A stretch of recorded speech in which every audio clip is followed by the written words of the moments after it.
আমাকে যদি সারা জীবনেই শুকনো রুটি খেয়ে শুকনো খড় গাদায় শুয়ে কাটাতে হয়, আমি পারবো। আমাকে মুড়ি ভালোবাসে, ভালোবাসে আমাকে।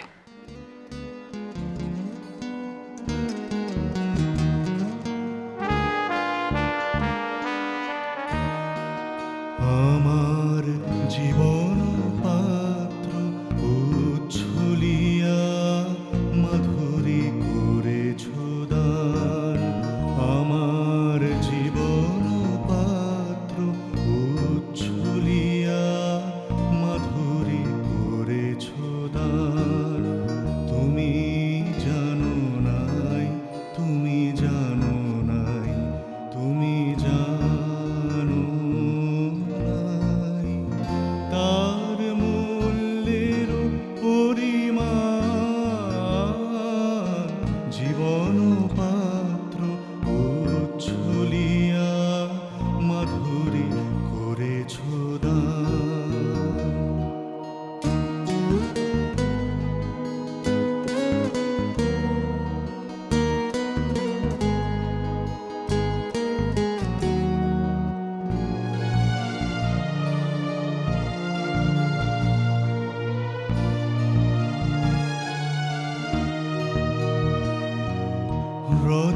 রজনীগন্ধা অগোচরে যেমন রজনী স্বপনে ভরে সৌরভে। তুমি জানো নাই, তুমি জানো নাই, তুমি জানো নাই মরমে আমার ঢেলেছ তোমার গান। আমার জীবন পাত্র উচ্ছলিয়া মাধুরী করেছ দান। কি হলো? কথা বলছি, শুনতে পাচ্ছ না? শুনছি, বলো। আমি তোমার পিঠের সাথে কথা বলতে চাই না মহুয়া। আমার দিকে তাকাও। এসো, এবার বসো। কি হলো? বসো।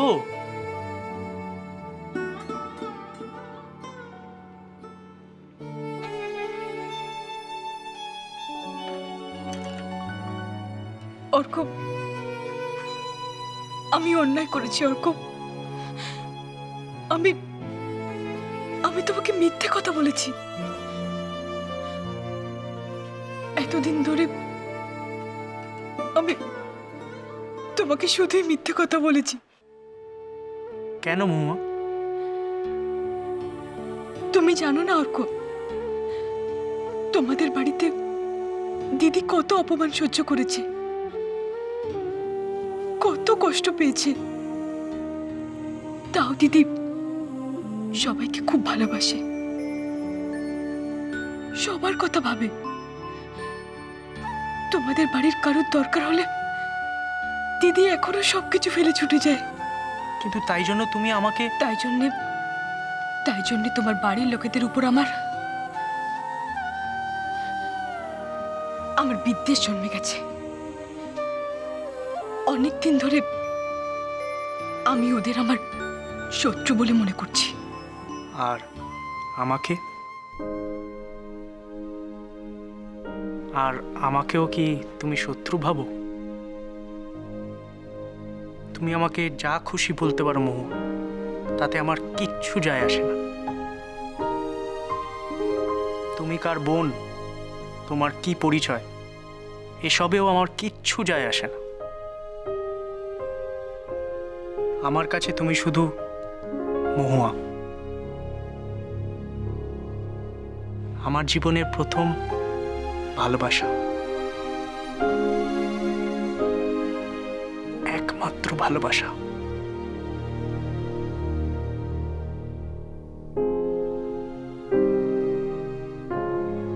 অর্ক, শুধু একটা কথা জানতে চাই, এতদিন পর তুমি হঠাৎ সত্যি কথাটা কেন বলতে চাইলে? কেন বুঝতে পারছো না অর্ক? আমি আমি তোমার সঙ্গে ছলনা করেছি, ছলনা। আমি আমি তোমাকে ভালোবাসার পর কি করে এই ছলনাটা চালিয়ে নিয়ে যাবো বলতে পারো? কি বললে?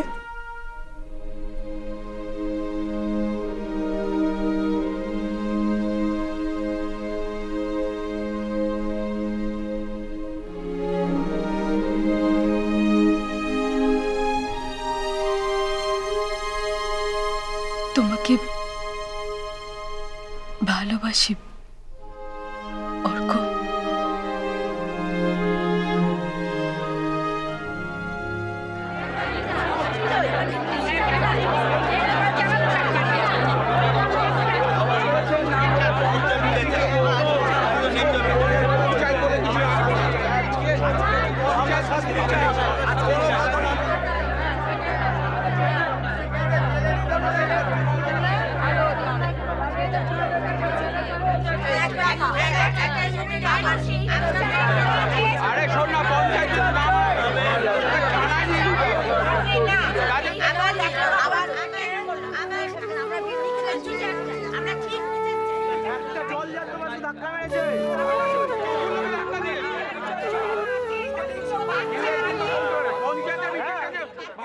আস্তে আস্তে আস্তে।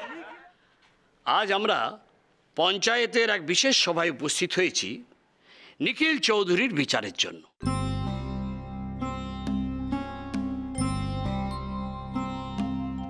এই নিখিল চৌধুরী মাননীয় বাবা মশাইয়ের নাতি গিরিশ বাবুর জামাই আর আমাদের মৌরি মায়ের স্বামী।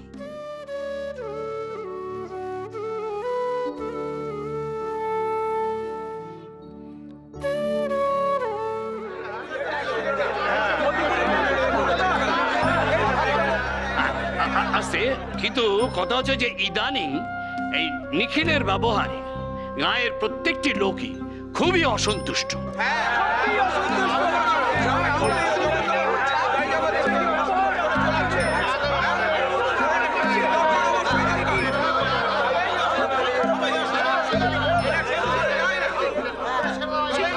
থামুন, থামুন বলছি, থামুন। প্রধানকে কথা বলতে দিন। এখন কথা হচ্ছে যে নিখিলের এই অপরাধের জন্য কি সমুচিত শাস্তি হওয়া উচিত।